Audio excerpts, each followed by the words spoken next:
menurut hemat saya, ini kan baik. Menurut saya tidak ada salahnya dalam ibadah ini. Menurut.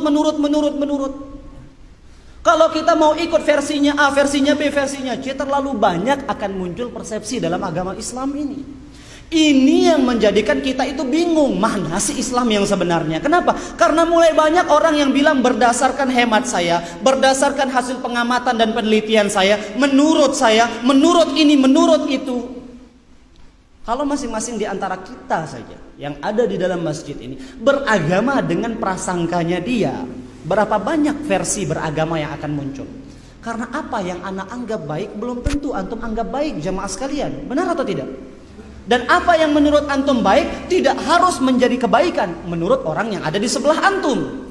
Oleh karena itu baik dan buruk dalam urusan agama bukan sesuatu yang berhak kita ucapkan tanpa ilmu. Ya, tidak boleh. Jadi sesuatu yang baik adalah apa yang dianggap baik oleh syariat, dan sesuatu yang buruk apa yang dianggap buruk oleh syariat, walaupun kita menganggapnya kebaikan. Jadi ibadah tetaplah ibadah walaupun manusia menilainya bukan ibadah. Dan sesuatu yang bukan ibadah tetaplah tidak bisa bernilai ibadah walaupun sebagian manusia mengatakannya sebagai ibadah.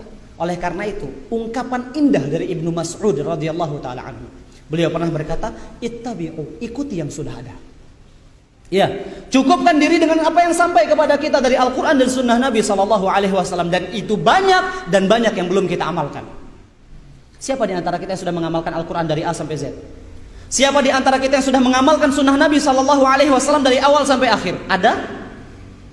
Tidak. Kalau yang sudah ada saja belum kita amalkan, kenapa kita tambah perkara-perkara yang tidak disyariatkan? Ittabi'u, ikuti yang sudah ada.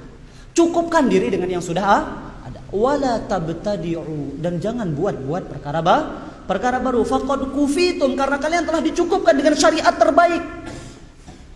Allah sudah mencukupkan kita dengan agama Islam, dan yang Allah turunkan kepada Nabi Muhammad SAW. Kemudian beliau sampaikan kepada umatnya, itulah kebaikan dunia dan akhirat kita. Tidak ada kebaikan lain selain pada hal tersebut. Faqad kufitum kullu bid'atin dhalalah. Semua bid'ah itu sesat. Dan di dalam untaiannya Ibnu Umar, beliau pernah berkata radhiyallahu taala anhuma, kullu bid'atin dhalalah wa in yarahan nasu hasanah. Semua bid'ah itu sesat walaupun sebagian manusia menilainya sebagai sebuah kebaikan. Karena kalau itu baik, tidak mungkin Al-Qur'an tidak menjelaskannya. Kalau itu baik, tidak mungkin Nabi SAW menyembunyikan dan tidak menyampaikannya. Artinya, itu tidak menjadi bagian dari agama karena memang tidak ada kebaikan yang bisa kita dapat dari perkara tersebut. Jadi jamaah sekalian, tidak boleh kita beragama berdasarkan prasangka. Ya, iyyakum wadh-dhann fa inna dhanna akdzabul hadis. Hati-hati kalian dari prasangka, karena prasangka itu adalah sedusta-dusta ucapan. Iyattabi'una illa dhann wa inna dhanna la yughni minal haqqi syai'a. Mereka hanya mengikuti prasangka mereka, padahal prasangka itu tidak bisa mewakili kebenaran sedikit pun.